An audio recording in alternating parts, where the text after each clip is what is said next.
Hey. All right, guys, we're here at Jack's with Apothys, who just put on a kick-ass show, opening up for Symphony X here tonight. They're a great local band from Virginia. Tell me, guys, are you guys in the recording studio right now? What's going on? Well, we're really looking for a good recording studio. We're looking to record a 3-song demo, maybe 2 songs, just to get noticed. I don't think it's really worth blowing a shitload of money to record an LP. Just to all you need is 3 songs, 2 songs. I think to get noticed. Yeah, something good is out there. Yeah. But we are shopping around for studios. We've been doing some research, so we're looking at a number of studios in the area. Luckily, as it turns out, there are a lot of studios in the area that we can look at. So I'm pretty thankful for that. Okay. All right. Well, for those of those people out that don't know you guys, how did you guys form? When and where did you guys form? That's really a good story. Well, we started in 2004, on March 15th. I got the date set down. It's a big day. Started in a basement with a couple of friends, and I was just like, I had my little rinky-dink guitar amp, and it's like one of those box ones, and I have like a microphone with it. I mean, I used to play guitar or whatever, but I found better people. I just wanted to wail on the vocals, so. Yeah, I mean, we just, got together, and actually, me and this guy over here, Eddie Misery, he's the guitarist. We just bumped into each other at Best Buy. We weren't even supposed to friggin' be there, Right. He was, waiting to find some material to listen to on vacation, and I was there. I just had nothing to do, trying to find a new bassist. Of course, we run to him, lead guitarist.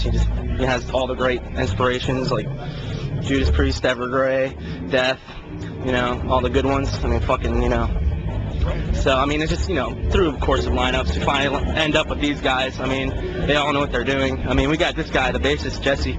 Well, Corvus, if you want to name him. We all have stage names, by the way. Okay. And I'm carrying Misery. Mace. Corvus. Nihilus. Eddie Misery. Got it. Yeah, so, I mean, this is so far, our strongest lineup. I mean, all these guys have really busted their fucking asses to really, buckle down, and, it's a business. It's not, it's not just for fun. I mean, you have to always have fun when having a stage. People come to shows. We have a maximum quotient on fun. What was that? We have a maximum quotient on fun. Yeah. Can't have too much fun. Yeah, exactly. So, just try to get that all down, and so I guess that's how we started, just a couple of guys trying to find other guys to, no homo, but, trying to hook, trying to get all the right guys, the right sound, the right inspirations.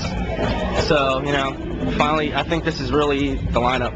Okay. Well, who's the chief songwriter of the band? Well, it's mainly collaborative. Okay. We got the drummer here and Eddie Misery. Eddie just fucking, the riffs just come right out of his ass. Like literally right out of right. All right, let's ask Eddie about this. Do the riffs literally come out of your ass? Let's pass the mic to Eddie. I have a special bucket that I keep around just for that. Just crap them into a bucket, bring it to practice, and we're good to go. But seriously, we come to practice, and we just, we sit around, we put ourselves in the mood, and we just inspire ourselves. And, we all draw from different areas, and we put that together. We've really found a way that works, the environment that works in best, so that it's most constructive. That's it. I mean, the rest just really comes natural. It takes a good amount of work, and sometimes we'll write a kick-ass song in a couple hours. Sometimes it takes a couple practices, but they get there. And I contribute a lot, but I feel that we all contribute very valuable aspects of the band. So, yeah. Well, that's one of the next questions I was going to ask you. Where do you guys draw your inspiration from, man? When do you guys sit around and say, we're going to go in a certain, like some bands will write, like songs about demons and wizards or whatever. Do you guys sit down and say, we want to go in a certain direction, or you just anyway? Yeah, absolutely. Most of the time, we like to storyboard a song. Actually, we have a whiteboard, and we go ahead and set out the song structure ahead of time. And we'll just kind of, we have usually 3 columns. We have concepts, and what we call the puzzle pieces, what we kind of put together, like, okay, we want this to be like triplets in 3/4 time, you know, because we want it to be like chaotic and kind of mysterious. And then we'll actually create a structure from that, and we'll set out the riffs and the number of times that we think it should be in order to create the feeling that we're after. So yeah. Heavy feeling with a lot of heavy feeling and a lot of intelligence to it, though. Yeah. A lot of thought. Well, like a lot of it really deals with inspirations. I feel that you can't really write without your inspiration. Without inspirations, I feel you're nothing. And I really think that depending on the bands we're listening to at around that time, we just get inspired like that. We've written a song in one day, which was one of our best songs, but we really had to get rid of it because it was inspired by a different genre that, you know, we don't really touch upon, which is like the folk type of music, metal, like, you know, like Ventral, yeah. And I mean, I know Amon Amarth isn't quite folk, you know. They're, you know, Viking inspired, melodic death metal.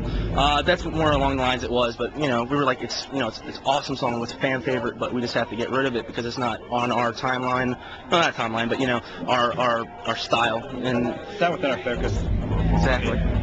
So, I mean, yeah, we like Eddie said, we sit down in a room and sometimes we don't even plan to write a song. It's just like, damn, that riff is just awesome, and he just snaps in with the drum beat. A lot of times they come out of nowhere. Yeah. And sometimes they're totally pre-planned. You know, it'll start with a concept, usually from him actually, if it's a conceptual type song. And we'll start trading ideas, and then riffs will come out of that. And then a lot of times, Eddie and I will be jamming, and we'll assemble 3 riffs that just happen to work together really, really well. We're like, okay, let's build on this right now. Let's do it.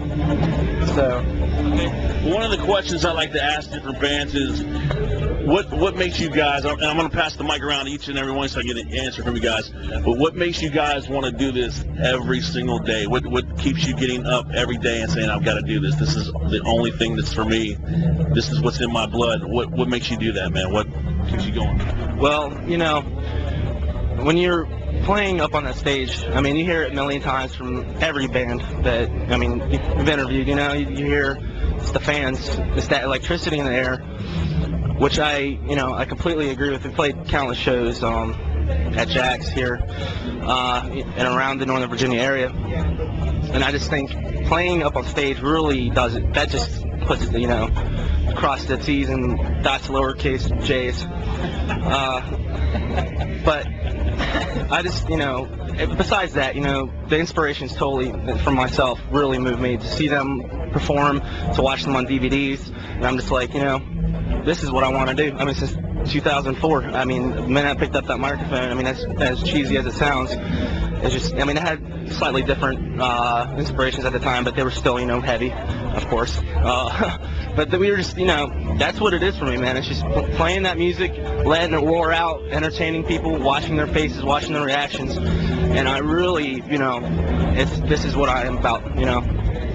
So, let's hear it from this guy. I have to agree. It has to do with the fans.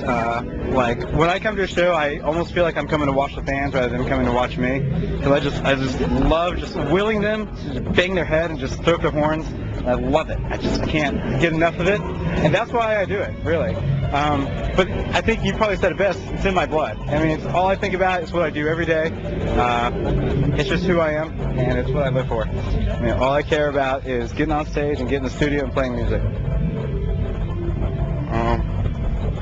I just like to play good bass lines that work well with what these guys play, because I really think they're great musicians and trust their vision. That's all I got.